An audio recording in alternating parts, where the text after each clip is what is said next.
ఆదివారం రాత్రి 7 గంటల సమయంలో పెదపెండేకల్ గ్రామానికి చెందినటువంటి సర్పంచ్, మహిళా సర్పంచ్ ఉన్నటువంటి నా పక్కన కూర్చున్నటువంటి చెల్లెలు, ఈమె బంధువుల ఇంటికి వెళ్ళి ఊరికి తిరిగి వస్తున్న సమయంలో మాయమాటలు చెప్పి బైకులో ఎక్కించుకొని ఎక్కడికో తీసుకెళ్లి అత్యాచారం చేయడానికి లేదా చంపేయడానికి ఒక ప్రయత్నం చేసినటువంటి ఒక దుర్మార్గుడు, అక్కడ తలారిగా ఉన్నటువంటి నరసింహులు అనే వ్యక్తి.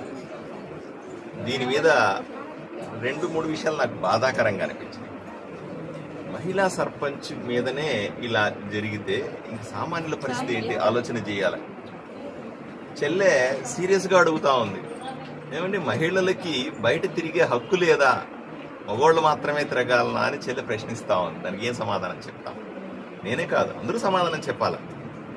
రెండవది, దుర్మార్గుడు అని తెలిసినప్పటికీ కూడా అతన్ని మనం ఇప్పటిదాకా ఎందుకు స్పేర్ చేస్తా ఉన్నాం?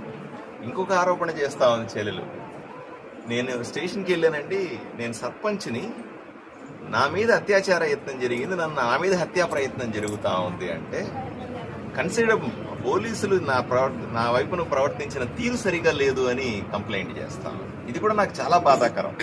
నా నియోజకవర్గంలో ఈ రకంగా జరుగుతుందా?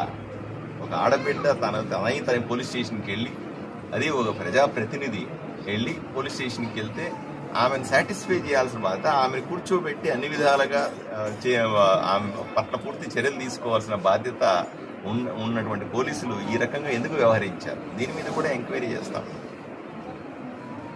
అంతేకాదు, ఆ నిందితుడి గురించి కూడా తన మీద ఉన్నటువంటి సెక్షన్లు ఇవన్నీ కూడా క్రాస్ చెక్ చేసి తప్పనిసరిగా చట్టం ముందు అతన్ని నిలబెట్టి దోషిగా అతన్ని శిక్షించే 100% శిక్షిస్తాం. అంటే ఎటువంటి అనుమానం లేదు. వీళ్ళు బాధితులు చెప్పారు, ఇట్లా ఎస్ఐ గారు ఇట్లా రెక్లెస్ గా మాట్లాడుతున్నారు అని చెప్పారు. బట్ అది కూడా మేము ఎమ్మెల్యే గారి దృష్టికి తీసుకెళ్తాం. నెక్స్ట్ టైం ఇట్లాంటివి ఏవి జరగకుండా కూడా మేము చర్యలు చేపడతామని చెప్పి ఈ సందర్భంగా తెలియజేసుకుంటూ, ఈ మహిళకు న్యాయం జరిగే వరకు మేము ఆమె వెన్నంటే ఉంటామని చెప్పి, ఎస్పెషల్లీ మా ఉమ్మడి ప్రభుత్వంలోన ఎటువంటి అన్యాయం జరగదని చెప్పి ఆమెకి మేము భరోసా ఇస్తున్నాము. ఆమె కుటుంబ సభ్యులకు కూడా భరోసా ఇస్తున్నాము. ఇక్కడ పార్టీలతో సంబంధం లేదు, ఏ పార్టీ అని కూడా చూడం. మేము గెలిచేంత వరకు ఆ ఎలక్షన్ వరకే మేము పార్టీలు చూస్తాం. తర్వాత మాకు అందరూ సమానమే, ప్రజలందరూ సమానం. ఇప్పుడు సామాన్యుల గ్రామ ప్రథమ స్థాయి మహిళ మేడం, ఆమెకి ఎటువంటి పరిస్థితి ఎదురైందంటే మరి సామాన్యులకు ఎటువంటి పరిస్థితి ఉంటుంది? పోలీస్ స్టేషన్కి వెళ్ళిన సర్పంచ్కి విలువేయలేదంటే సామాన్యులకి న్యాయం జరుగుతుందని మీరు అనుకుంటున్నారా? కంప్లైంట్ ఇచ్చి 3 రోజులైనా ఇప్పటి వరకు నిందితుడిని అరెస్ట్ చేయలేదంటే దీని వెనక ఇంకా ఏమైనా రాజకీయ కారణాలు ఉన్నాయనుకుంటున్నారు? ఇప్పుడు ఇద్దరు కూడా వైసీపీ పార్టీకి సంబంధించిన వాళ్ళే, ఈమె వైసీపీ పార్టీకి సంబంధించిన వాళ్ళే. ఎవరైతే ఉన్నారో నరసింహులు, ఆయన కూడా వైసీపీ పార్టీకి సంబంధించిన వ్యక్తి అనే చెప్తున్నారు. మేబీ అక్కడి నుంచి వైసీపీ పార్టీ నుంచి ఏమైనా ఒత్తిడి వచ్చి ఏమైనా చేసింటారేమో మాకు తెలియదు.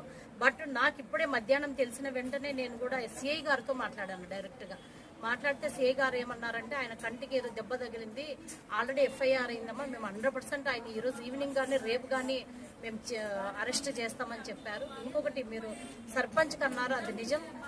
యాక్చువల్గా ఇక్కడ ఎట్లుందంటే సమాజంలోన సర్పంచా, ఎమ్మెల్యేనా, ఇంకొకరా అని చూడట్లేదు. మహిళ అయితే చాలు, అంతే. ఆ దౌర్భాగ్య సమాజంలో ఈరోజు ఉన్నాం. మహిళ అయితే చాలు, ఆమెకి ఏ హోదా ఉన్నా పర్వాలేదనే ఒక స్థితిలో ఈరోజు మన సమాజం ఉంది. కాబట్టి మేమేమంటున్నామంటే, పోలీసులు దయచేసి, పోలీసుల వాళ్ళకి నేను విజ్ఞప్తి చేసుకునేది ఒకటే, దయచేసి ఏ మహిళ అయినా, ఆమె హోదా అవసరం లేదు, ఆమె కులం అవసరం లేదు, ఏం అవసరం లేదు, ఏ మహిళ అయినా మీకు ఫిర్యాదు చేసిందంటే ఖచ్చితంగా ఆమెకు ఫస్ట్ ప్రియారిటీ ఇవ్వండి అని చెప్పి మేమందరం కూడా ఒక మానవత దృక్పథంతో, ఎందుకంటే మహిళ వచ్చి బయటకు వచ్చి చెప్పుకోలేని పరిస్థితుల్లో చెప్పుకునిందంటే ఆమె ప్రాణరక్షణకు భయపడే వచ్చింటది మీ దగ్గరికి. కాబట్టి